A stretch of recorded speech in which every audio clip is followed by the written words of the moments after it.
Hello, have you always wanted to play guitar but worried about taking years of lessons just to play a few of your favorite songs? Well, I'm Nicholas Valentino and I've been studying guitar for over 10 years now and want to help you play 4 simple chords that will help you play some of the most popular songs that we know today.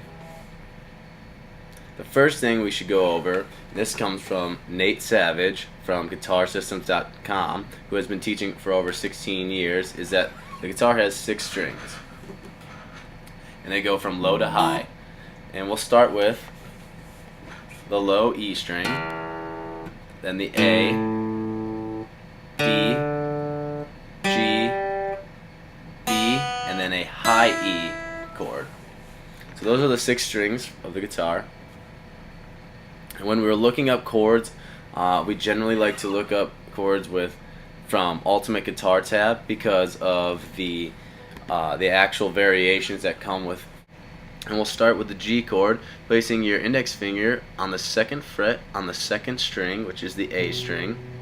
And then you're going to take your middle finger and place it on the low E string on the 3rd fret. And take your ring finger and place it on the high E string on the 3rd fret. And your G chord should sound like this. Now the next chord that we're going to talk about is the E minor. It's another chord that's great for these 4 chord sections because it also makes it easier to transition from the G chord that we just learned to now using only 2 fingers, using your middle finger on the 2nd fret on the A string, as you can see here, and then your ring finger on the next string, the D string, on the 2nd fret, looking like this. And this, like I said, makes it easier for you to transition from the G chord to the E minor. The next chord we'll learn is the C chord.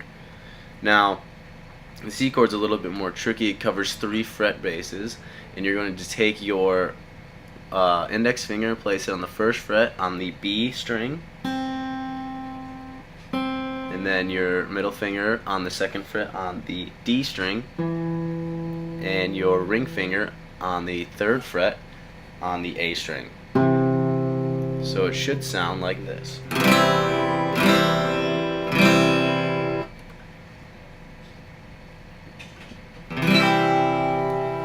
Now the last chord we'll cover is the D chord, which you're going to take your index finger and place it here on the 2nd fret on the G chord, or G string, excuse me, and then your middle finger on the high E string on the 2nd fret, and your ring finger on the 3rd fret B string.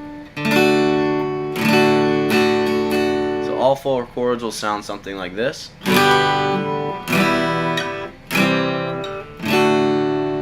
then we'll go to the G chord, E minor, C, and D. Now all of these are all variations of these chords and can be placed with different fingers as long as you're hitting the same strings on the same frets and it's sounding the exact same. It's all personal preference. Like I said, I've been studying for 10 years and I just found that it was easier to transition from each of those chords using those types of fingers on those frets and those strings. Now for these chords, the amount of pressure you apply and whether or not you touch other strings is going to affect the sound of each of the chords. And you do not want to adjust your finger placement and the pressure too much because it's going to sound different and it's not going to be considered the right chord. So for example, the G chord, it sounds like this, but you see if I don't apply enough pressure, it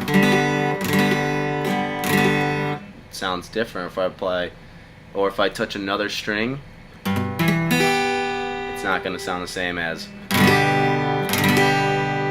or the E minor. And if you don't apply enough pressure, you get that dud sound. Now hopefully this video has given you a quick lesson on the 4 chords that will help you play some of the classic songs just like Let It Be by the Beatles.